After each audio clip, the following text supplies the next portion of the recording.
Yeah. Let's go back to this time yesterday morning, where we were talking about... We were all agreeing that the pressure on Justin Welby was indeed going to be overwhelming, and at 2 o'clock he stood down. Now, he may be the biggest domino to fall in the Church of England, but others seem set to topple too. This morning, abuse victims are naming at least 2 more bishops as playing key roles in the scandal, and they want their heads to roll as well. We'll name them in a minute, but this is actually the beginning of quite an avalanche, isn't it? That's what it's looking like. Yeah, this is actually, if you think about it, probably one of the biggest upheavals in the Church of England since the Reformation, frankly, because no archbishop has gone in these circumstances. Never. Rowan Williams retired, he took another job, but he's been forced out because of a failure to do his job, an immensely terrible failure to do his job, and other bishops will have to go. Because he isn't alone. There was a cover-up. They turned a blind eye, which enabled this terrible monster to carry on abusing. Well, he changed the system to stop other monsters, but this monster got away with it. He did. Because if he'd have been reported, other people may not have been abused, and he may have faced justice before he died. As for whether it's an avalanche, we'll have to wait and see what the accusations are and what the evidence are against the other bishops. But you've kind of always find it hard to believe only one person knew in an organisation. I've always believed the book stops at the top, so that's the Archbishop. But if other bishops were in any way complicit, turned a blind eye, didn't speak out, didn't ensure this monster, is an accurate term here, was reported to the police and the authorities knew so they could investigate him, then I would have thought they can't stay as bishop. Well, the 2 bishops who are being named in this morning's newspapers, Daily Telegraph has them on the front page, are Stephen Conway, he's the Bishop of Lincoln, and Dr Joe Bailey, Bailey Wells, I should say, the Bishop for Episcopal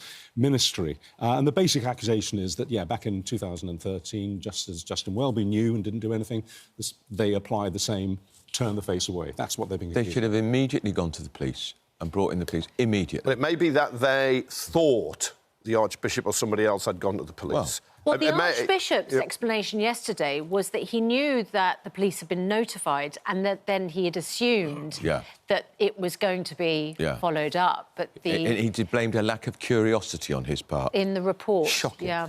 I would have thought in most workplaces, the Church of England is a workplace, and you've got somebody rampaging around in this abusive, vile, predatory way. If you have them reported, you'd want progress reports. You'd want to say, well, what happened? We reported this person to you, the police, how far you got? And maybe there are questions for the police, but... Reading between the lines, it does seem to be that when he went to South Africa, where he set up a boys' camp and carried on this awful... This is John Smythe, the abuser. John Smythe, the abuser. It looks as if there was a collective... Well, he's gone now. Problem... Yeah, it's not our problem anymore. South Africa's problem. Yeah, exactly. And if he carries on abusing it, doesn't matter. It's not our boys. This is a very familiar, dispiriting and depressing tale, because this has happened with private school teachers who went, again, it's sort of, right, off, not our problem anymore. That's right. And there is, any organisation, company, institution, there is always this, we saw it with the post office and the Horizon scandal, this desire to try and protect the institution. We don't want the bad publicity. A recent poll showed that a majority of people now don't automatically trust and put faith in the truth of what they're being told by clergy in this country. And now this has happened, and others, as we say, other heads may roll. I heard a phrase on the radio this morning that trust gallops off on a horse and comes back on foot. In other words, once you've lost trust, it's a devil of a job to get it back again. Easily lost, hard won. Hard won back. And that's it. Just to say, you know, the report in the Daily Telegraph names these 2 individuals, these 2 bishops who a number of the survivors have said should go. Dr Bailey Wells said she was appalled by the abuse perpetrated by Smythe and she recognised the immense courage of victims. And the Bishop of Lincoln said, I understand that there were further actions I could have taken following my reporting of the disclosures made to us about John Smythe. I am sorry I did not pursue these actions at that time. So there's an enormous amount of regret now about not following up. And how must these victims feel? The terrible abuse they suffered. The church of all organisations that's responsible for the spiritual well-being of this country, and their abuse was virtually ignored. Wasn't taken seriously enough. And people knew, and this man was allowed to carry on. they should be hanging their head in shame, and if they've got any culpability, they must resign. I think the issue is that it all came to light, didn't it, in 2013? Yeah. So the survivors must have thought, now, finally, because the man was still alive The Archbishop of Canterbury knows. Yes, and so surely this man will be brought to justice. Yeah. No one else will be at risk. But he wasn't brought to justice, and he died 5 years later. Yeah. And that feels like the survivors thought they had resolution, and they didn't, from the top moral figures at the top of the Church of England, their spiritual home. The most important, after the Pope, the most important church leader in the world, the Archbishop of Canterbury, who did nothing. But it's why the victims, the survivors, deserve to be heard now. They've had justice delayed. But there are just echoes here of the Jimmy Savile scandal, people making the Archbishop complaints. was very quick, not just to he was. him, but the BBC. Criticised the BBC very heavily. Just of the broad question there, I mean, obviously the Church of England is not the force in the land that it once was. We all accept that, we know that, but it is nevertheless part of the establishment. It's part of the structure of this country. Where does it leave it now? Battered, bruised, questioning and doubting itself. People got to go to church with a spring in their step on Sunday, knowing this in the background. I doubt it. Look, there's lots of very good people in the Church of England. Of course, you know, people who go, people who work for it. But this is quite a crisis. And they have to find a successor to Welby who embraces what's happened and apologises and makes it clear it can't happen. And it's also, I think, got to be somebody who's inspirational in a way I don't think Justin Welby ever was. He always struck me as just very managerial. I agree with you. Yes, he always seemed... I mean, he was an ex-oil man, wasn't he? Yeah, he was. Came from the oil industry. And there was quite a lot of speculation yesterday and today that he was appointed largely because of his managerial skills. Exactly. He was a manager. It's a business. It's a huge business with vast property holdings and shares. And this is a man, by the way, who chided this country over its role in the slave trade and set aside £100 million from the church for reparations. So... very emoting on the world stage about issues that were, frankly... But he's... No. He's right. He's right about that. He might be. But if he finds time in his heart to talk about our role in the slave trade 250 years ago, hang on, mate, what about what this man was doing to young boys very recently? This individual, John Smythe, at least 130 boys and young men were abused. And I just keep thinking about the fact that once it was exposed, what it did to those people, that there was an opportunity to bring that individual to justice, and he wasn't. No. And to fight again, to feel like you're fighting the church again. Once your abuse has been recognised. The church it's so shocking. The church protected Smythe. That's what it did. It protected him. It feels like that. It protected the abuser. Well, because it wanted to protect the institution from any embarrassment. That is unforgivable. The explanation is at the top is that they thought that the police were handling it. Not good enough. But why, if you think the police are handling it, and nothing appears to be happening. You chase it up. This abuser isn't in court. You've not heard about the charges. You've not heard about the trial. You've not heard about the sentencing. Then surely you don't just look the other way. Because it's a crime against the church as well, isn't it? Yeah. Just thinking, if you've suffered a crime, if you've suffered a burglary, the police come, you tell them about it. You don't just go, oh, I assume that they're investigating. Right. You would follow up, wouldn't you, week after week? What's happening? Have you found any evidence? Exactly. So if this is a sin against the church, against every single member of the church, and so if you're in charge, you would surely say, what's happening?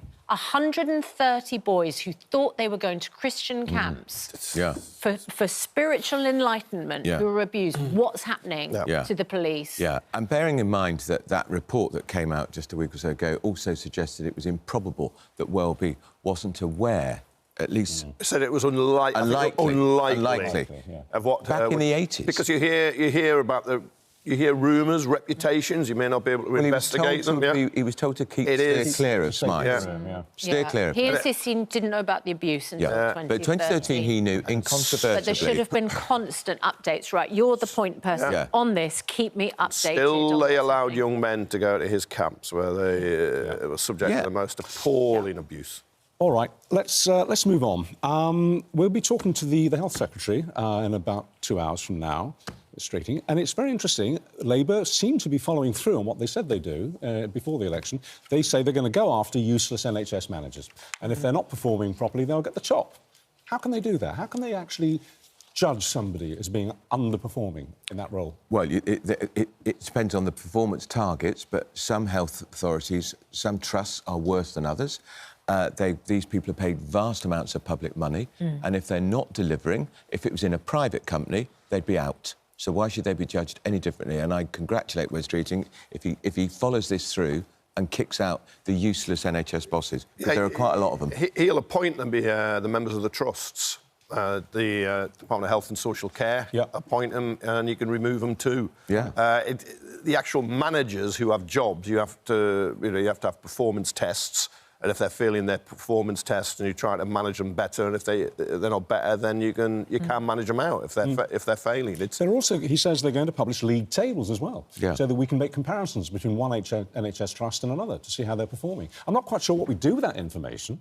Do we say, well, I'm not going to go to my local NHS trust because it's rubbish, I'll cross the borough boundary and go to someone else? Yeah, well, you do it with schools, don't you? Certainly in England. And, of course, you can't just say, look, that's an excellent, outstanding school, I'll go to that one rather than the failing one, because it might be full up. It's the same with hospitals.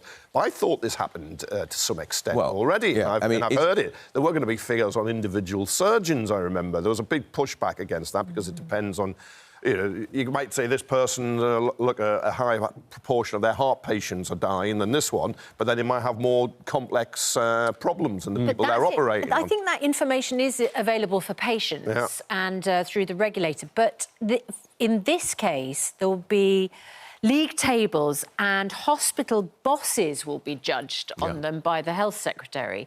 So if they're not cutting waiting times, I'm not sure that this is so much about the patient making a decision. This is about the Health Secretary saying, you have the worst waiting times in the country, you're getting relegated. And he's talking tough and he's talking a good game. Is he going to follow through and deliver? Yeah, you do. Because we've heard this sort of talk before. You do, but it's the right talk. You need the data. You need to know how hospitals and trusts and other services are performing in order to try and raise them and learn lessons from the better to help those who are worse. You need all that, whether it helps us as patients, but some hospitals are putting in special measures when they're underperforming. All that happens now. Who's going to get a grip and use it more, then that's not a bad thing. It means that managers and chief executives will be held accountable. They'll be denied pay rises, they'll be sacked if their hospital is underperforming. The trouble is they're going to find it hard at some stage to get staff for some of these hospitals, aren't they? Because if it's a failing hospital, unless you're totally confident you've got the budget to turn it round, you may not get good quality staff into chief exec roles because they think... I'll get the chop. Exactly. There's no point in taking the job on. Or you're paying 50 grand more. When you go in as a chief exec to a smoothly running, high-performing hospital, nice, relatively easy ride. You go into one that's doing really badly, you'll get extra cash. I suppose that's what they will have to do. Yeah. But I think it's right there, because, look, one of the things the Tories would have argued, look, we keep pumping vast amounts of money into the NHS and we weren't getting better results. And is it a failure of delivery? And if it is a failure of delivery, you've got to blame the boss. There was a figures published yesterday. The Institute of Fiscal Studies, very respected think tank, showed that NHS performance is going up. Productivity is all of a sudden going up, first time since 2019. That's interesting. I'm sure that's not all Wes Streeting. I think it's hardly. He's only been there. Yeah, some of it will have been changes in the pipeline, but there are. It's coming back to life. The NHS. What struck me this morning was an interesting parallel, really, with what's just happened in America. Trump has appointed Elon Musk as what's the title? He's head of the Department of Government Efficiency, and his job is to cut waste and is to cut through red tape and to sack a lot of people because they think that their systems too are bloated and people are overpaid. And there's an interesting parallel. It's almost like a spirit of the age. You know why it's accountability is coming back. It's the Department of Government Efficiency, DOGE, Doge, because Dogecoin is Elon Musk's favourite cryptocurrency. I've got worries about where theories. This is. There's no coincidence there. Yeah, I'm not so sure. He's a brilliantly successful businessman. So bring him in. And why can't you apply good business practice to public sector? You should. Yeah, but of course, public sector isn't the same. I agree, you've got to be efficient. I'll tell you why. Because if somebody can't afford one of these Tesla cars, he doesn't care. No, pushes Kevin, you away. It's because everybody uses public services. You can't turn people away. Yeah, it's about accountability, though, isn't it? Yeah. There's a sense that if you work in the public services, you're kind of you're cushioned. Job for life. You're safe. Job for life. You really have to screw up to get the job. Whereas, as you said, if you're in the commercial sector and you screw up, the shareholders will make sure that you're out. I think all the civil servants and people in local authorities who've lost their jobs in recent years won't be quite saying it's as pure as the public sector is growing and growing and growing. And are we getting better for it? No. Right. Do you know what, Andrew? I wonder if you take heart from this news, which is that the Conservatives have taken a 2-point poll lead over the Labour Party only a couple of months into Sir Keir Starmer's government and only a couple of weeks into Kemi Badenoch's... The Badenoch bounce. It's the Badenoch bounce. Was it that performance at PM Keys? No, I think it's because... It was so awful. It's because... No, it's because... Do you think it was awful? Well, hang on. Yes, I'll tell you why. She very stupidly read it. You can see her head down. Why are you giving scripted answers? He said, well, don't ask me about scripted answers when you're clearly reading scripted questions. Then she said defence wasn't talked about in the budget. And it clearly was publicly. It was an easily... refutable position. And then she somehow thinks Donald Trump is so popular in Britain, which he isn't, that he should be invited to address both houses of Parliament. That he's not popular in Britain. He's the president. If you want to hitch your wagon to that horse... He's going to be the president of the United States. But he's not popular. And also, we need to have some rather positive trade talks with him. So I would have thought that extending an olive branch of come and talk to the House of Parliament might help. He loves the monarchy and a bit of soft power. He exploits weakness. He loves the king. But I think the Tory poll, it reminds me of the general election. Labour didn't win the general election. The Tories lost it because they were useless and hopeless and they've been in for too long. And they were scuppered by reform. And this lot now have taken over. His lot have been hopeless, disastrous start. You've just seen the NHS getting better. Well, you just said that's what the Tories did. That's what the Tories did. You're not saying that Labour have turned it around in 4 months, I am being characteristically fair rather than blinking. Well, that's a first. And saying that all the improvements can't just be West Street. Fair.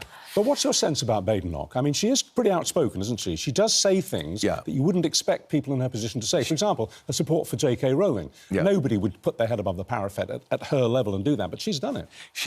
The Tory party has a problem. They've got 121 MPs. They got massacred at the last election. It's going to be hard to get noticed, for people to listen. She's probably the best to get noticed. She's definitely getting noticed. She is. She's got this Badenoch bounce. And she is outspoken. She's outspoken. And I suspect there'll be a few wobbles and something she'll get wrong. But actually, good luck to her. Lots of energy. Well, that was before she's a leader now. Putting 50,000 civil servants in jail. Yeah, I don't think she was entirely serious about putting civil servants in jail. She shouldn't say it. I mean, look. If you're going to be a leader, no, don't quip about thinking you think 1 in 10 civil servants should be in jail. Don't do it. It's a bit stupid. I don't think she was leader at that particular point, so she's probably changed her tune. The post office. Now, this is depressing, I would say. I totally rely on my local post office, but it's drawing up plans to close dozens of branches and axe hundreds of head office jobs as it tries to place its finances on a sustainable long-term footing. This is according to Sky News, which says it's preparing to announce in the coming days that it will shut or seek alternative franchising arrangements for more than 100 wholly owned branches, and they employ close to 1,000 people and are said to be significantly loss-making. Now, of course, if a business is loss-making, the trouble is, it's not efficient to carry on running it. But there's, I just think of the fact that, obviously, online is replacing, people email each other, don't they, rather than writing to each other. People don't send thank you letters or Christmas cards anymore. And stamps are so expensive, Susanna. Stamps are hugely expensive. First-class stamps just went up, although, thankfully, in time for Christmas, second-class stamps remain the same. But But still, we rely on our post offices. I feel like we know through the post office scandal, they're the heart of the community for many, many people. Yeah, particularly older people. Particularly older people, exactly. And in an online world, they're essential for returns. Yeah. I mean, every day at my post office, you see a queue of people with parcels hoping to return them. I agree. When I go in, and I will go in sometimes, or you pass it, you see queues. Yeah, exactly. So you think, hang on. There's demand. Yeah, exactly. There must be something wrong with the financing. But there are, was it 19,000, 20,000 post offices in the UK? I don't know what the exact figure is now. So it's not a lot of them going to go. But if you're in that community and you rely on it, then it's rather like seeing all the banks go.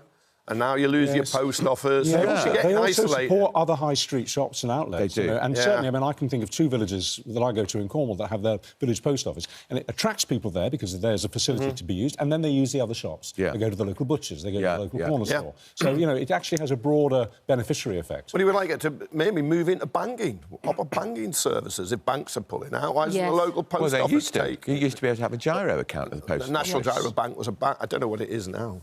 I also want to pay thanks to our amazing network of posties, who are also, it feels like, an endangered species. Yesterday, I got one of those dreaded, we tried to deliver, but we couldn't from the post office. But then a couple of hours later, knock at my door, and the postie said, I thought I'd come back to bring you this, because I thought you might need it today.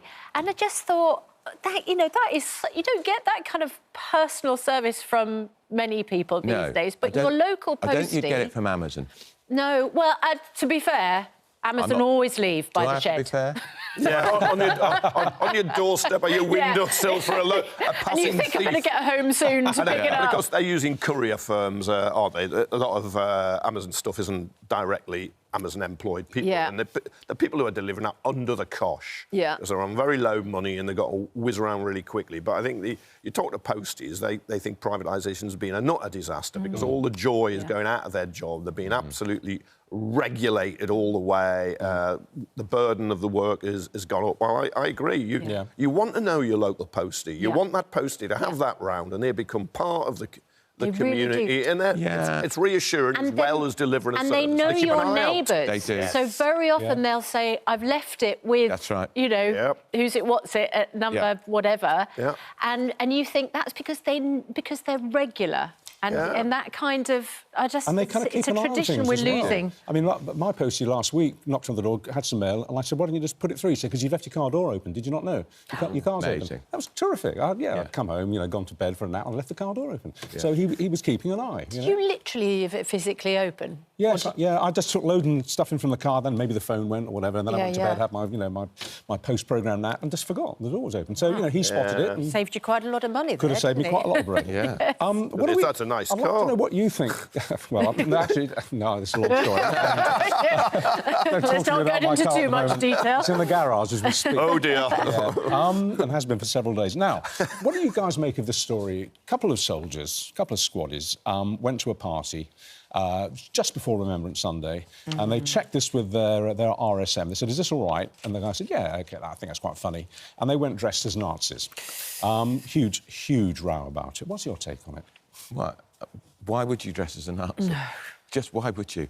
I thought this was generally accepted. This is not OK. Exactly. I mean, look, they were responsible for... It's disgusting, it's horrible. I think... but they've been daft, haven't they? But if they're disciplined, the officer who cleared it should be disciplined too. Yeah, but I don't want anyone to lose their... Look, they've got to be told why it's unacceptable. But they should know, Kevin. But there was a tie, but they've gone to a Halloween party, so you dress up as a ghoul or somebody frightening. As a villain. If they'd have gone to the cenotaph or they'd gone to a synagogue, I mean, that would... You know, that's it. You're out. But they've been stupid, and I think the two who did it and the one who gave the orders just need to be... I don't know how you're disciplined in the army, whether you're on a charge, whether you get your pay dock, whether you have to scrub the parade ground with a toothbrush, but, you know, be explained why so many people consider it offensive. Because some people will still they'll say, right, I'm going to be Al Johnson at a fancy dress party, and they'll blackface. And they don't you know, they don't mean usually to offend, but black people find that really of course, offensive. absolutely. Because of, I don't think that happens anymore. No, well, you see, I'm afraid you see the... to. Well, no, I don't go to those parties, but you see the occasional story about it. Right. And it's like, we need to educate people. So I think they've been daft, but I don't think they should get their marching orders. No. It's interesting, isn't it? Because when I was a child, Halloween, you dressed up as a witch. Yeah. Now we seem to have imported this American tradition where you dress up as particular people or characters. And, of course, you take that out of context, as you say. Yeah. The whole point is you're dressing up as something evil on Halloween. But you take it out of context and it looks unbelievably disrespectful. And when they went... What do they expect people to congratulate? Say, oh, don't you look fabulous? Yeah. Oh, how clever. You look like you're a Nazi. Well, you were at the concentration camp. I mean, just remember... No. I agree with all that, but it's how you deal with them. It's an error of judgment. And it was in the barracks. It wasn't somewhere outside public, but they've been stupid. Let's put zero tolerance on those kind of costumes. Remember the row Harry got into, Prince Harry, when he was 18, just a teenager? Yes. He wore a Nazi... he had the armband. Swastika at a fancy dress party. An Africa core. He was denounced on the floor of the Israeli parliament. Yeah, well, I understand if you're Jewish and you... But that's over 20 years ago, so these blokes really have there's no excuse for this. And finally, before we let you go, this is the story that got Richard particularly agitated this morning. Well, no, it's got me off the hook, actually. Basically, my wife, Judy, likes tara masala, right? At least once a week. And over the last month or two... Do you want to explain what tara masala is? Well, it's a fish roe-based paste, basically, that you put on mostly pita bread, stuff like that. Usually you have it with hummus, something like that. Anyway, she likes it, and for the last 6 weeks or so, I've not been able to get it. So when I come home and say I couldn't get any tara masala today, love, she says, you forgot again, didn't you? You just forgot. No, there is a reason. And if you like tara masala, you've not been able to get it for a month at least. There's a strike in the Midlands factory, which is one of the main European processors. This is what you get with a Labour government, all these strikes. Weeks, and that's why all the supermarkets are out of tara masala. Blame it's Labour. Not forgetful husbands, not getting... No, it's a Labour government. You're protesting too much here, Richard. I mean, let them eat tzatziki. I mean, first world problem. What's wrong with hummus? I hope the strike is resolved, everyone goes back to work, the company... It's very popular. It's very popular, and it's not expensive. Yeah. It's horrible. I know everyone's taste Everyone's taste varies. Tubs of own-brand tara masala out of stock online at Waitrose, Sainsbury's and Tesco, which is, of course, the UK's largest grocer. Yeah. And the Marks and Spencer dip was also unavailable at Ocado online. This report says the supermarkets have been contacted for comment. Right. So... Yeah, I'm just going to ring up the 9 million people considered to be living in poverty. Let them know. Well, to be honest, there's a serious issue here, which is the employees are striking over pay. There we are. So there's obviously there is a cost of living issue, isn't there? I would have thought Richard would have gone to a deli that made its own. I can't believe you are taking factory-produced food. More strikes, Richard. There's going to be a lot more strikes. Under a Labour government, there'll be loads more strikes. Get used to it. Kevin, Andrew, thank you very much.